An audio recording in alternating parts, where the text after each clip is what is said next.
Hello and welcome to another lesson with Ron Kustrup. Today we're going to go over black and white photo restoration project. So basically what you're going to do is take a black and white photo and colorize that. So usually it's good to find older photos from history and restore those, famous people or famous situations. If you're interested in using your own family photos, that's fine too. If you have wrinkles in the photos like this, you might want to use the lasso tool and content aware those out. Um, so again, we will colorize a black and white photo. You're going to have the composition have an image on the left and the right. So it's going to have both the original and the updated image. You can use it from movies, but the basic idea, again, like this, an image on the left and on the right, so the before and the after, okay? So I'll show you how to basically go about doing that. You're going to go to File, New. The composition is always going to be wide. Because you're going to have an image on the left and an image on the right. So I'm going to drag in my image, okay? I'm going to uh, drag it in twice, okay? I usually, if you notice, I click the background layer in between to be sure there wouldn't be any issues with dragging in. So I'm going to enlarge my image. I'm going to remember to hold shift to make it so it doesn't warp. And I'm going to try to make it so there's enough space where they both can fit. So if I click one layer, hold shift, click another, I can click two at the same time and I drag them down and center them. Okay, awesome. So now I just want to begin affecting my layers. First thing I'm going to do is I'm going to click this icon right here to create a new layer, okay? And then I'm going to zoom in and I'm going to make sure I'm on this layer and I'm going to look for the brush tool. Um, so this looks like the brush tool. I want to make a color. I'll do a skin tone. I'll hit OK. You can't just hit the X. You have to hit OK. And now you can see that I have that selected. And I have this brush, right? So I'm going to Control plus to zoom in. And I'm going to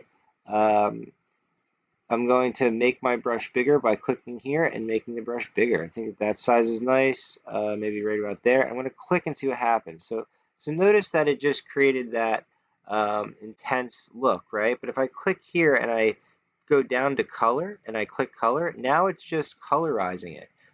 You also might want to turn the hardness down, and what that'll do is blur the edges so it gives this nice look.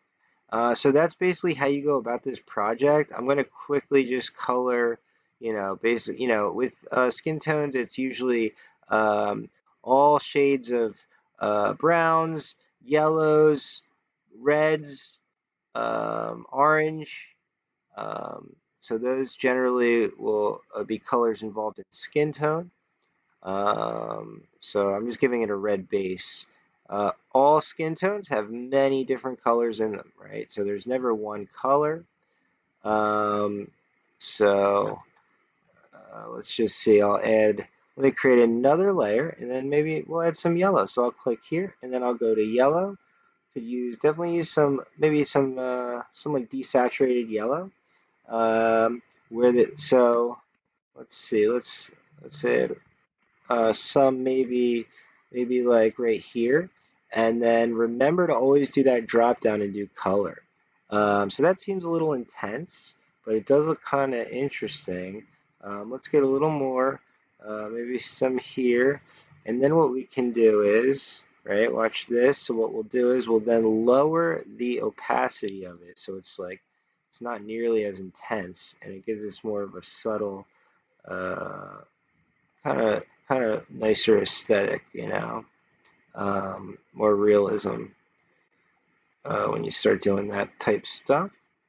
Okay, um, and then so you see how his hands are way too red. As we start adding multiple colors, it starts more appearing like like blood flow basically.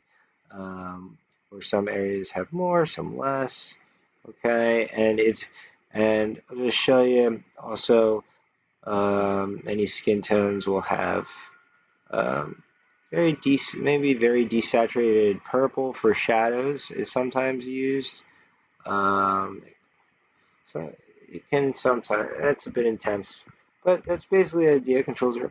So you can see how that can begin to colorize the image. Um, All right, and that's how you go about it. And again, you're just going to, create a layer, have your brush. Say I wanted to have it be the background be that blue. I'll then go to that blue. I'll hit OK. I then make my brush size real big, and I click there, turn it to color, and now I'm getting some color in that image, right? But that's the basic idea. File, export as JPEG, save. Got my before and after, and I can submit. Well, this is I would do the background and things like that. It's a 4-hour project. I just wanted to show you the basics.